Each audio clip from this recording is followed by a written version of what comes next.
Hi. I'm Chris. Hi, Chris. Hi. They speak.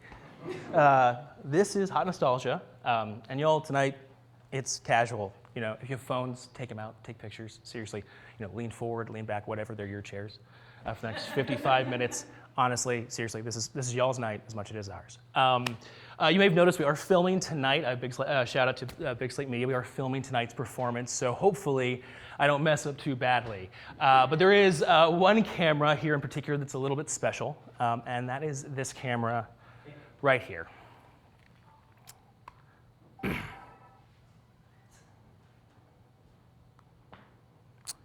Yep. So this one. Watch out, Julia. It's a full contact show. This one is for. Well, I'm going to record a message for my future son.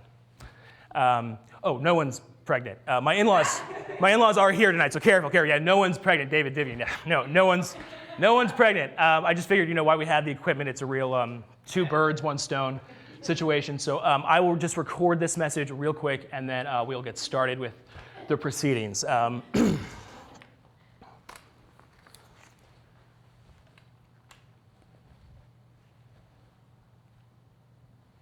Hey, son. Oh, not even recording, could you imagine?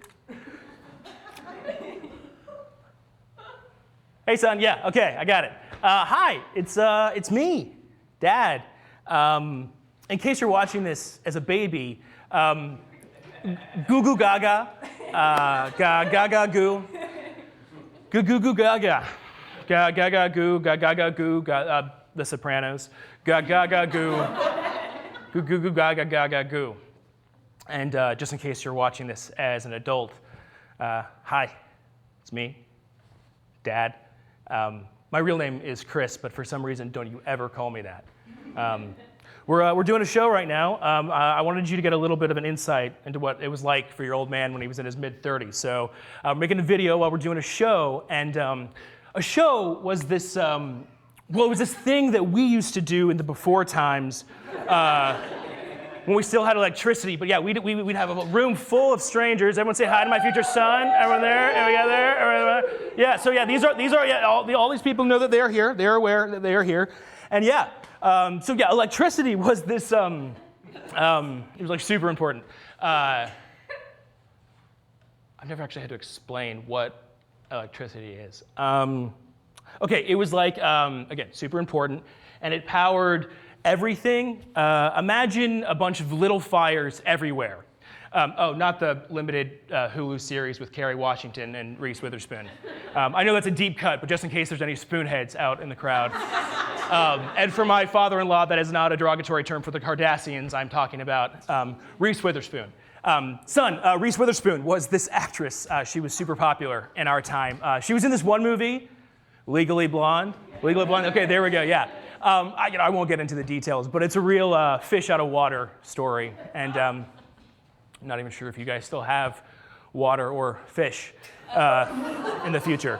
But electricity was, look, this very simple thing that absolutely anyone in the crowd right now, if I pointed to them, could stand up and explain what electricity is, right?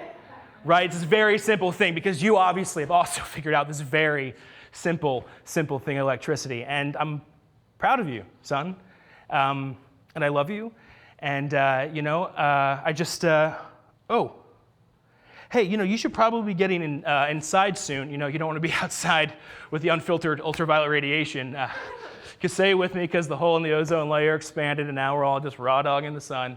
But I love you so much, son, and you just take care of yourself, okay? I love you, son. Okay, thank you for letting me do that. Thank you for letting me do that. Thank you for letting me do that. Woo! Okay, anyways, the real reason we are all here tonight.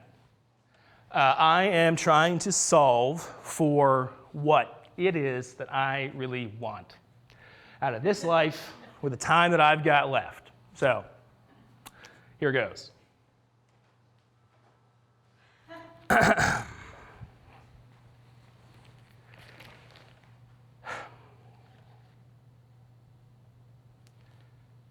In 1993, I killed a man.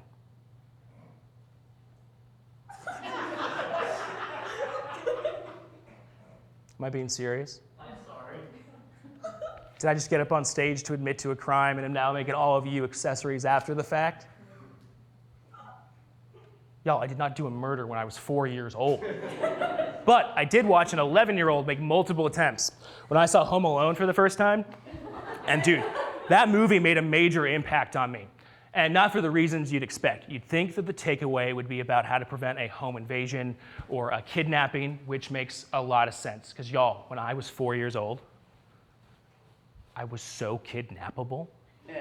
We're talking penny loafers, sweaters from the Gap, platinum blonde chili bowl.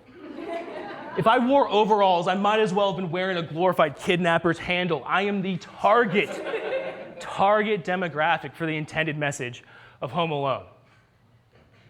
And who knows, it might not have been that bad. The kidnapping. I mean, maybe it was someone from the community, usually is, and maybe they saw like one of my school plays and they decided to kidnap me and bring me to Los Angeles and make me a star. And it is cold and damp in the cell, but hey, there are glow-in-the-dark stars in the ceiling, and you're getting auditions.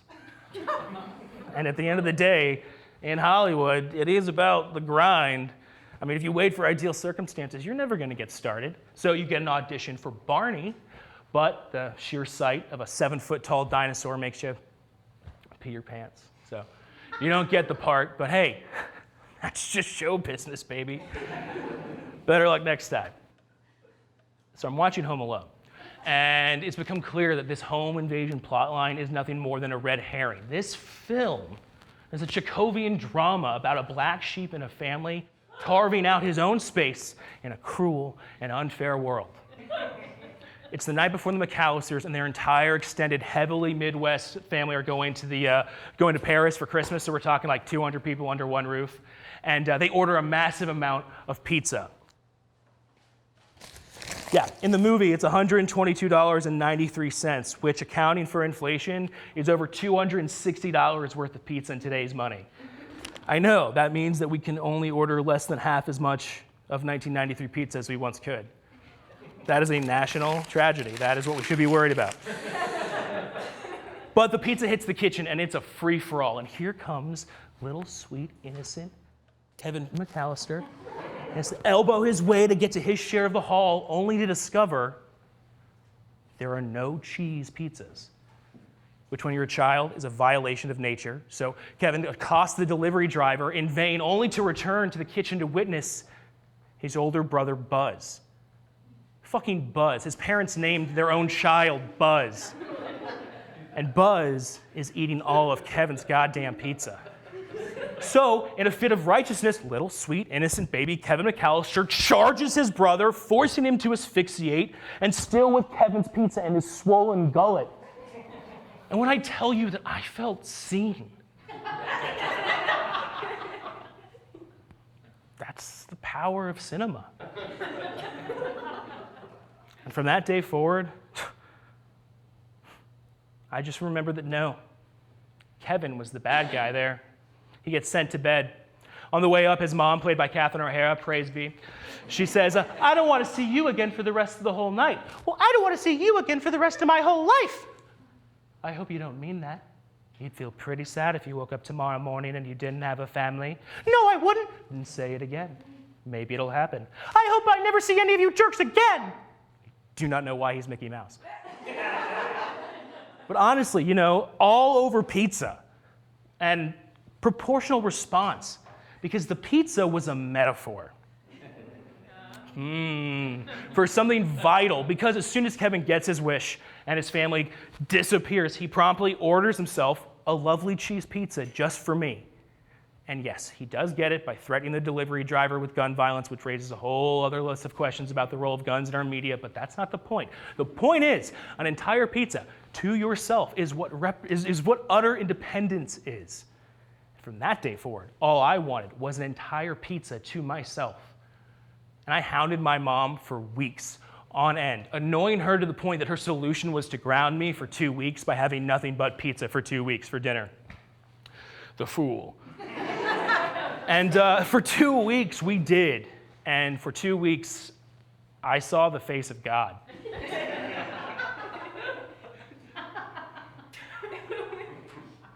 And if I'm being honest, an entire pizza to myself is still what freedom means to me. Granted, I am 35 years old, so it obviously, means other things because of, health and science.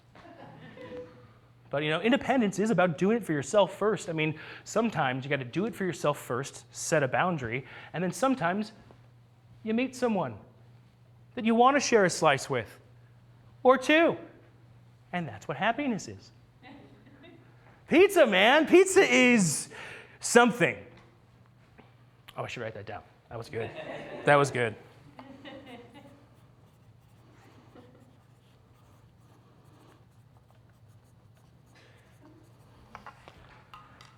All right, y'all, that is a start.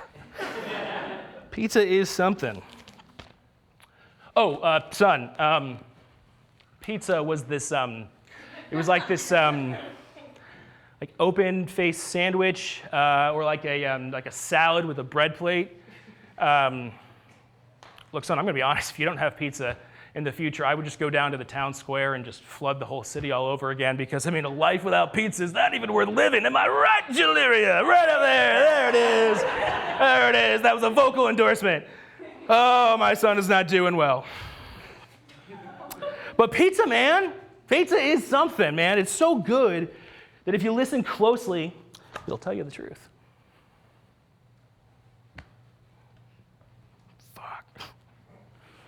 Fuck. There is this voice inside my head, one of many, that is just constantly going off at every chance it gets. Lose weight, lose weight, lose weight. Never offers any constructive criticism, no nutritional advice, no exercise regimen, just, lose weight, lose weight, lose weight. And this voice is obsessed with the number on the scale. Even though I know it's not about the number on the scale, it's about... The thing is, I did lose weight twice, and it sucked. Twice. Don't get me wrong, people are way, way, way nicer to you. When your number is correct, you suddenly exist as a person. The problem is you are still you with you. And I hate what I see. In photos, man, I will immediately notice something. Where clothes stretch, my titties. I could be absolutely just shredded, and I'll look at the fat on my finger and be like, this fat-fingered fuck, not good enough, oink oink. I know. Why is my inner voice from New York? Maybe it's because I used to live in New York.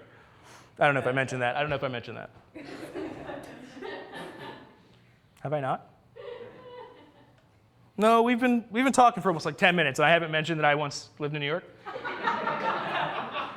Oh, shit, my bad, y'all. Yeah, if you've ever lived in New York, you know that you are contractually obligated to bring it up as many times in conversation as you can, so that one is on me. But it's cool. I wear pants, too. Anyways, fat-fingered fuck. And years would go by, and the numbers would go up, and I'd look at photos of me with a lower number and just be like, oh, just back to that. In 2022, I'd look at photos of me in 2016 and be like, just back to that. When I know that in 2013, I was looking at photos of me in 2012, 2011, just repeating the cycle, wanting something that I know at the time wasn't happy either. And I want to be happy and be around to enjoy this alleged happiness, but it is work.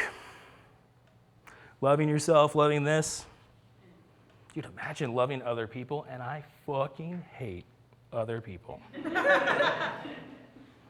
I really appreciate all of you being here tonight. So, if it's not about the number, it's about health, it's about maintenance, it's about sticking around. Is that what I want? To stick around? This is nice, being here with y'all. I'm still fairly new to Tennessee, so it's nice to have a bunch of friends show up and help me solve all my problems in a public setting. For those of you that don't know, this is currently my 4th city in 4 years. We used to live in Knoxville, Tennessee, and then we moved to Sewanee, Tennessee, and then from Sewanee, Tennessee to Tracy City, Tennessee, and now Winchester, Tennessee. We did not plan the train. That is incredible. But we are now in Winchester, Tennessee. That's my 4th city in 4 years. And actually, I have this written down somewhere. Oh, it's this little guy. Yeah.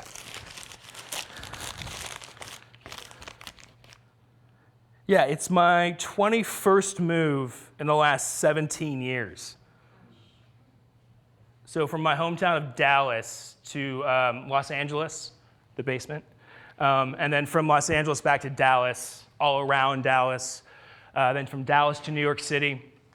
I don't know if I mentioned that. I used to live in New York City.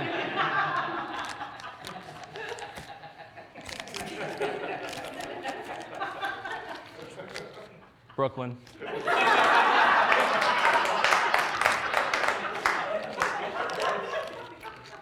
Yeah, like the Q train, and yeah, 2 whole years. Yeah, 2 whole years.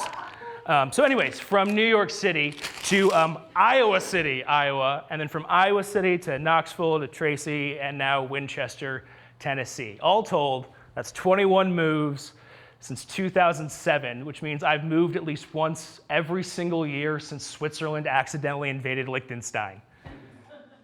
And we all remember that. I don't need to go into the details, right? Yeah. March 3rd, right? 2007, right? 171 Swiss soldiers accidentally crossed the border into Liechtenstein during a training exercise. Good. Hey, I know you're not going to sit there with a straight face and pretend like you don't remember the look on Swiss President Micheline Calmy-Ray's face when she had to apologize to the Liechtensteiners for falsely invading their country, okay? Greg, you're sitting there like you don't remember Liechtensteinian Interior Ministry spokesman Marcus Amon saying, Liechtenstein is a small country. It's not like Switzerland came over here with attack helicopters. Like, what the hell, Marcus? Liechtenstein is a tiny country. It's about the size of the Isle of Man. So what, 5'10" at best? And you're going to bring attack helicopters into this? Why are you always trying to stir shit up, Marcus? Why can't you just leave things be, okay? Leave it, Mark! So just don't pretend like you don't know about Marcus, okay? Not tonight. And do not get me started on the 2008 Liechtensteinian tax affair, okay? So I've moved 21 times since that happened. And let's just say that for every time that I moved, I spent a minimum of 30 days, worrying about where I was going, packing, moving, unpacking. That's, oh, there he is. That's what I know. Over 600 days of my life just dedicated to moving. That's 6% of my time on this planet solely dedicated to moving. So yeah, I know what anxiety is, and no, I don't think the two are related. Even if there was the study in 1967, it measured the impact of major life events on a scale of 1 to 100. They called it the Social Readjustment Rating Scale, or SIRS for short. And SIRS, rated the death of a spouse at 100 stress points, getting married at 50 stress points, moving at 25 points. Which means if you move twice in a single year, that's as stressful as getting married once.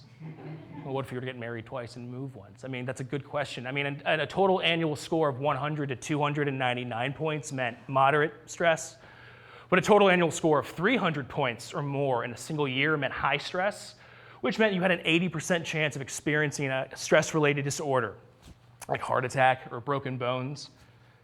They rated vacation at 13 points. You could vacation too much in a single year and it will literally break your bones.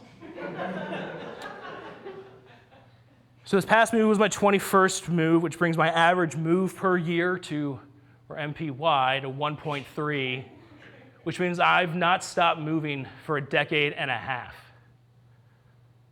So yeah, moving is stressful, but I mean, what is there to be stressed about? Climate change? Burning through my 20s? Moving around so much that I haven't planted any roots? That I may have been totally wrong about every decision and every disagreement?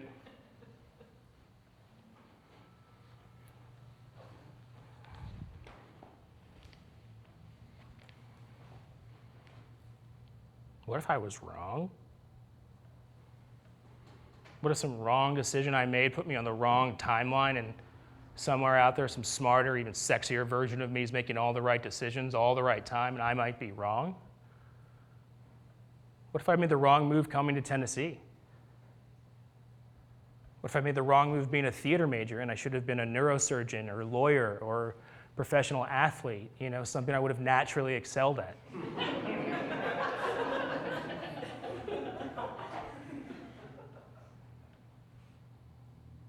Being wrong? What a nightmare.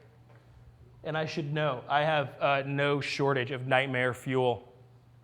I'm afraid of so many things. I'm afraid of spiders. I'm afraid of clowns. I'm afraid that when I take out the trash at night that the killer from the movie Scream is going to get me. I'm afraid of pale British children. I'm afraid of werewolves. I'm afraid of, who's afraid of Virginia Woolf? Me. I'm afraid of sharks in swimming pools. I'm afraid of ghosts in swimming pools because of that one episode of Are You Afraid of the Dark? And yes, I am afraid of the dark. I'm afraid of heights. I'm afraid of Lowe's, the hardware store, and the depths. Like, what are we even doing down there at the bottom of the ocean? Like, why do we keep sending submarines and billionaires down there? Hey, son, I need to borrow this camera real quick for a second. This won't take but a minute. I just need to record a quick message.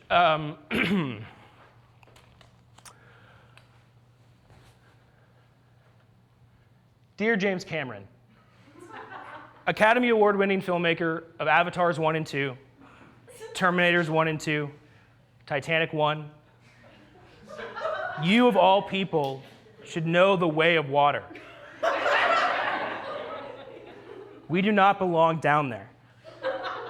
Don't you know that this is a bell that cannot be unrung and that this is how you cross the threshold into the nether realm? And if you cross the threshold into the nether realm, say it with me, you will release His Majesty Cthulhu, which will ignite an interdimensional war spread across the 10 realms for not only the sake of humanity, but for all of space and time. Please, dear sweet Jim, please, the dolphins, they keep reaching out to me and they're so concerned. They keep saying, The Sopranos, please, Jim, if not for me, do it for the dolphins.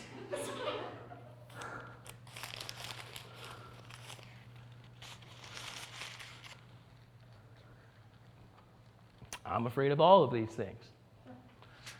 But my biggest fear is being wrong.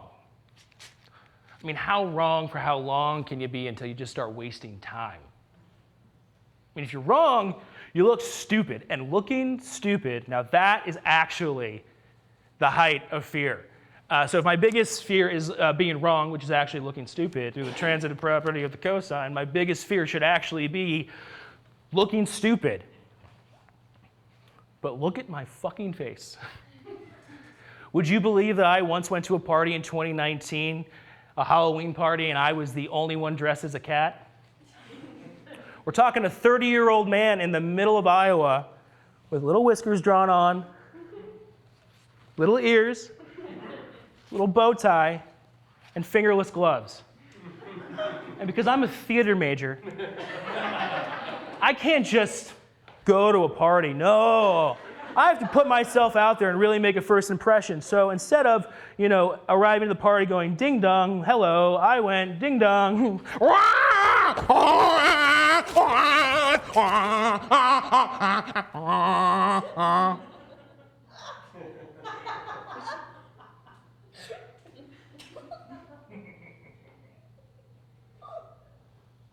And I look up, and not a single person is in costume. I had been legally blonded.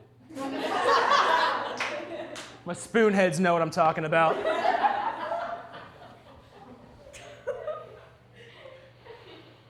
Looking stupid gets a bad reputation. I mean, have you ever taken a moment to consider the seriously stupid?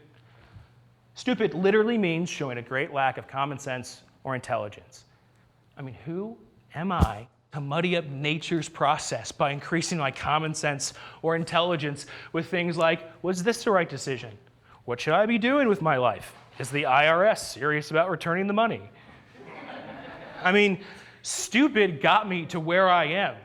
Stupid's my guiding light. It's what got me to be here tonight with y'all, and this can't possibly be a waste of time, so what am I afraid of? I just have to find some way to keep looking stupid. I mean, what is there to be worried about? I mean, I just turned 35, and that's how old my parents were when I was born, so it's not like I feel even further behind. Hey, son, this is dad shit, okay? It does not mean anything that you weren't already here by the time I was 35. I mean, you might never be here, right? I mean, what I was just saying is that there's no, inherent meaning to how old you are when you become a parent, or if you don't become a parent. What I'm just saying is that all the, really meaningful birthdays are meaningless, which isn't to say that your birthday is meaningless. I guess what I'm saying is that I wish I was turning 30. You wish you were turning 30. So I'm sorry. I don't know, maybe I should just move again. That'll solve all of my problems. Maybe it is too late. When did that start? That feeling. I didn't used to feel like that. I mean, for the longest time, dude, I felt invincible. And that everything was gonna work out, and that my path was special because it was mine. I mean, what happened to make me think that this was it? I mean, maybe it's not so much about what's happened as much as it's, where I've ended up. Whether I was pushed or I jumped, where I've ended up in my life is not what I had in mind. And now I'm just, in the middle of the goddamn ocean without a single idea which direction I should swim. And at this point, I'm so desperate for direction, I'll take the first sight of land I see. Like there could be a giant neon sign that says Cannibal Island, and I'll take it. I mean, life can't be all that bad. I did just discover a brand new island. And they were super friendly on Cannibal Island. Like they were so excited to see me. And where did they get the neon for the neon sign? Do the cannibals have a neon guy? Did the cannibals used to have a neon guy? What happened to the cannibals' neon guy? Anyways, I don't know what it is I'm supposed to be doing with my life. Do I just keep walking through the desert, hoping for an oasis over the next June, or do I stay put? I mean, I'm 35 years old. I have 2 theater degrees. I am legitimately afraid of doing my own taxes. Not to mention my metaphors are all over the place. I'm in the middle of the desert. I'm in the middle of the ocean. I mean, wherever I am, what I am is lost. It's like that scene from the end of Silence of the Lambs when Jodie Foster is hunting down Buffalo Bill and they're like in the dungeon lair and he's got the night vision goggles. Oh, son. Silence of the Lambs was this movie from 1991 starring Jodie Foster as this FBI agent who enlists the help of this captured serial killer, Anthony Hopkins, to help capture a not captured serial killer. And I can't stress this enough, it is not a date movie.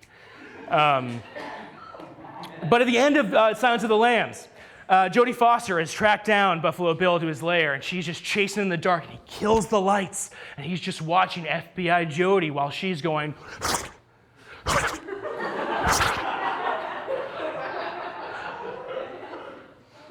That's me right now. At this stage of my life at 35, I'm FBI Jodie, just trapped in a serial killer's basement. Again, it's the second time since Los Angeles. Just totally and completely, utterly lost. And I know that when you're lost, you're supposed to remain calm. But can I tell you a secret?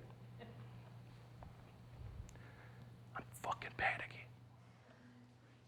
Everyone makes this big deal about turning 30 because I think we know that in our guts it is the beginning of a new chapter. But what they don't tell you is you're going to spend the first 5 years of your 30s learning that you didn't know anything in your 20s.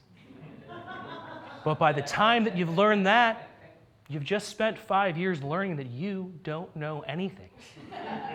And if I don't know anything, how could I possibly know what the point of all of this is? And if I don't know that, just why keep, this feeling? It's just been going on for so long that at this point, I'm just performing living and letting, years go by. And now every single day is just tomorrow and tomorrow and tomorrow.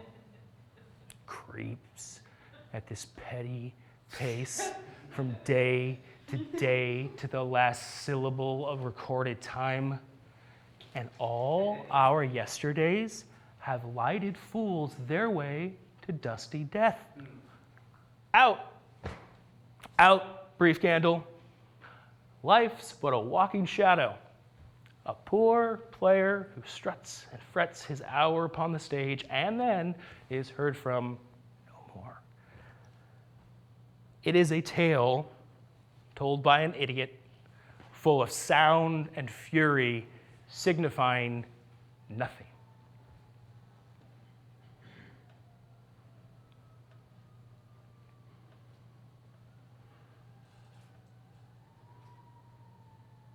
Was that Shakespeare?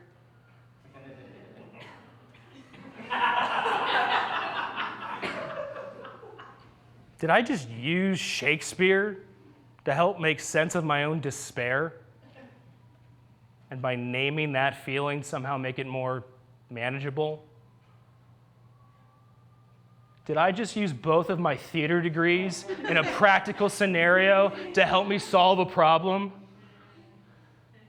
So theater school wasn't a waste of time? And if theater school isn't a waste of time, then maybe all of this isn't a waste of time. I have to send a message to my acting teacher real quick. I am so sorry. I will just, I'm gonna send send a message real quick and we'll get this back. You with me? You with me, son? Son, come back. It's okay, you're there. Okay.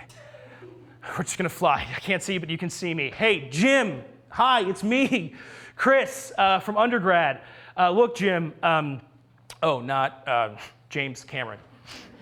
Could you imagine if my acting teacher was James Cameron and there's practically like no water in this entire show? Hey, Jim, hey, look, hey, it's me. Yeah, I know that you spent 4 whole years trying to get through to be an undergrad, but it turns out all I needed was an existential crisis in public for the words to finally make sense. And all of this, life, is something.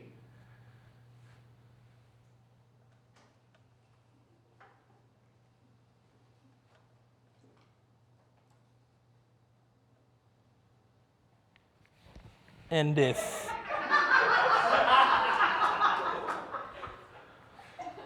pizza is something and life is something, pizza is life. Life is pizza.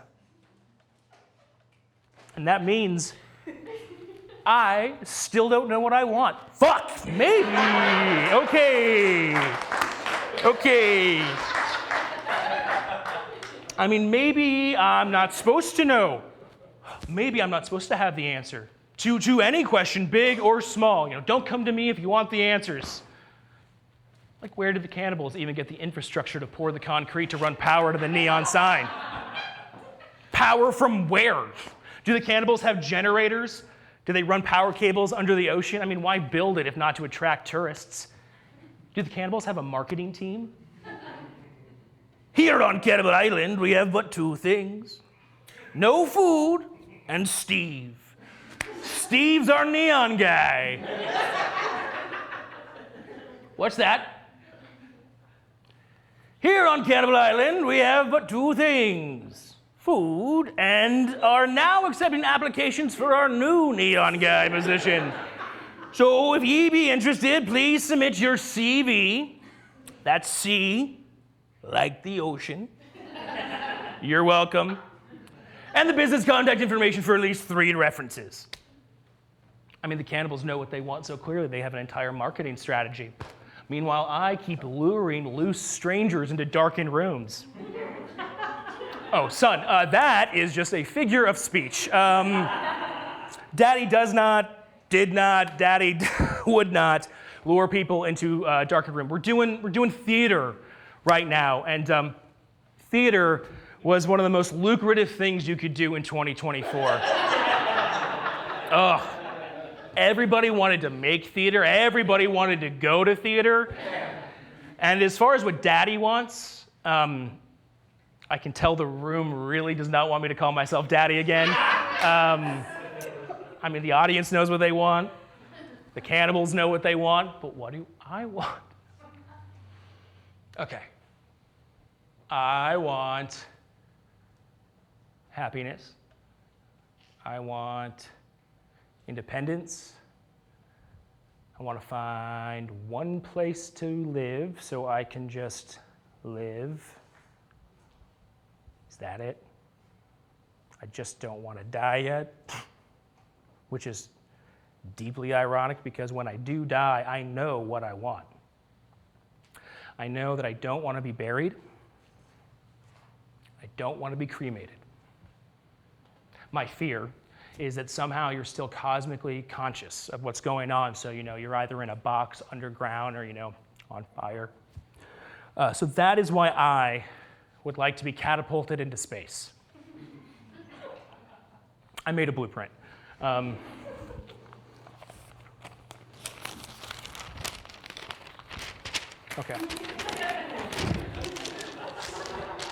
Okay. Can y'all see this? Yes, it is not to scale. It is not to scale. Can you see this? You know that? All right, so that's me. All right, that is the sun. We're all familiar. And this is the catapult. And you will notice that we went with the traditional model in lieu of the trebuchet model, and that was really to conserve on materials. But this is my plan. Here. You have this. I mean, that's my plan because I don't know. I don't know what's going to happen. And I don't know if there's still time. I don't know if there's still hope. I mean, all I can tell you is what I believe. Can I tell you what I believe? Can I tell you what I believe? Yes. Dope, I'll fucking tell you. I believe that very, very, very, very, very, very, very soon, or in 6 billion years, the planet is going to explode. The sun will swell into a red giant. dwarf, which will engulf Mercury and Venus and then the Earth. And when that happens, all life on this planet will end. And I just find that so incredibly comforting. I mean, everything. The living, the dead, my dogs, my cats, my wife. Not necessarily in that order, honey. But I mean, if it ever existed here on this planet, it is literally going up in smoke. And the remains of this planet will be jettisoned out into the universe on a collision course for other worlds and other solar systems. And this matter, this stardust, will be the seeds of future worlds and generations. So the people you meet in this life, the connections you make, the love that fosters, the hate that rots, all of it physically imprints itself onto you, into your molecules, into your carbon. And it's coming. This, oh, and it's just gonna go, oh my God, there's fire everywhere, little fires everywhere. No, not the Hulu series, God damn it, get the kids, there's fire everywhere. Fucking spoonheads. Don't you find this encouraging? I mean, the only place I know that we're going is together. That is now one thing I know.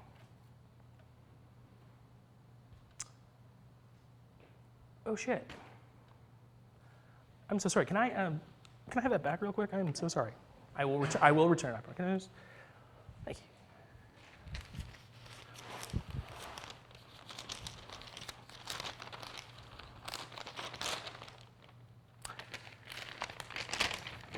If you catapult me into space, the laws of physics are going to dictate that my body is just going to keep hurtling through space forever.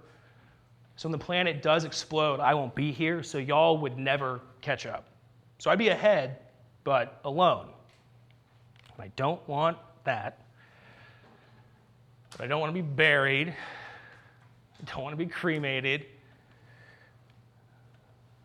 I don't want to be catapulted into space.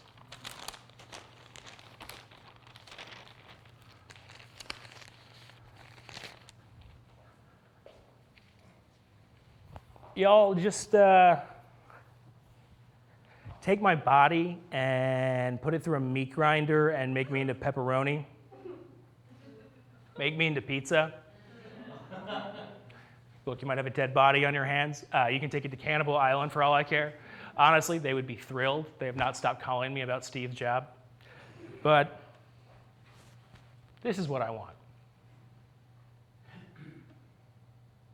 Take what I am, make it part of something larger than myself that can serve 4 to 6 hungry people.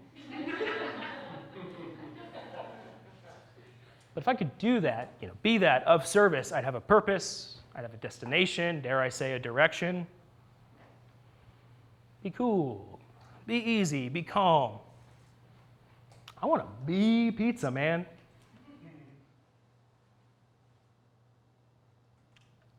I want to be pizza. Y'all, we solved it.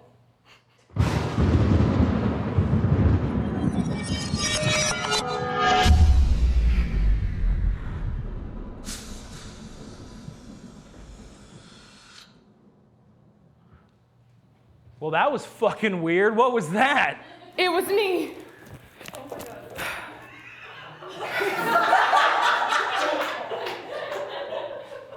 Good to see you, Dad.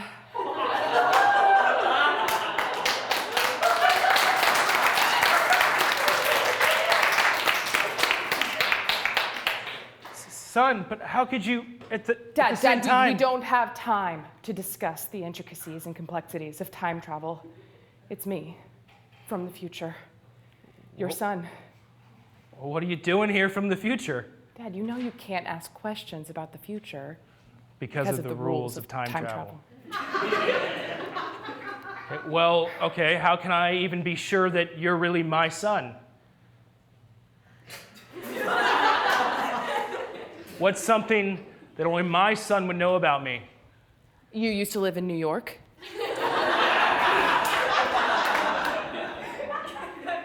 Anything else? You're actually 5'10".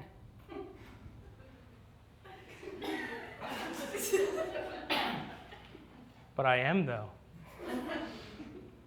No, I know that a lot of men like to say that they're 5'10" when they're like 5'8", but I'm like literally 5'10".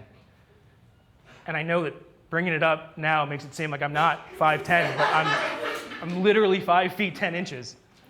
Prove it. Measure me.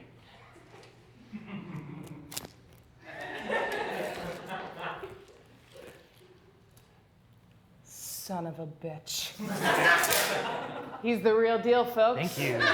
Thank you. Thank you. HQ. We've got him. Is that a watch or rubber band? We don't have much time. I've come to deliver a message.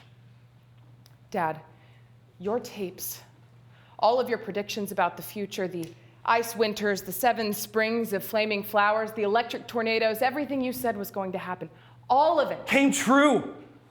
And my videos, my shows, my theater, my art is somehow the key to saving the future. No, Dad. No. You were way off. Oh. Dad, the future it's actually pretty great. We figure it all out. I can't get into the specifics or the details, otherwise it won't happen, and I'll start to dematerialize on stage mid-performance. Back to the future. But I can say this. We didn't just let the wave hit. There are no nuclear rabbit clans or forest shark human hybrids or Toxic sun zombies. we look out for the least among us. We value joy. We go to our friend's solo show on a Saturday night. The future it's actually pretty slinked up. Slinked up. It's a common phrase. You're all going to start using it in the coming weeks. And James Cameron, what happens to him? Dad. The rules of time travel. And what's with the costume? What are you talking about? Nothing? Look, Dad, I gotta go, but I want you to know I love you. And all of this, it's not just something. It's the thing. I love you, Dad. I love you, son. Come here, my poor little time traveler. Are you kidding me? Come on, just like, all right. I mean, just like, I'm so proud of you. I was as tall as I am, 5'10". I got it. Go, get that time. Yeah. Oh, Dad, I almost forgot. Just the whole reason I came here.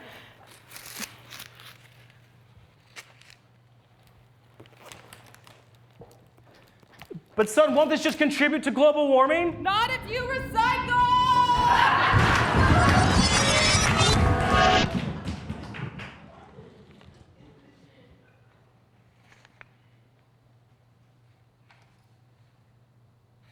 Did y'all hear that?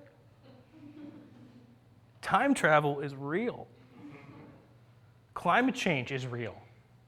And it's not going away on its own, apparently, and not even in our lifetime, but there is a future. We just haven't solved it yet.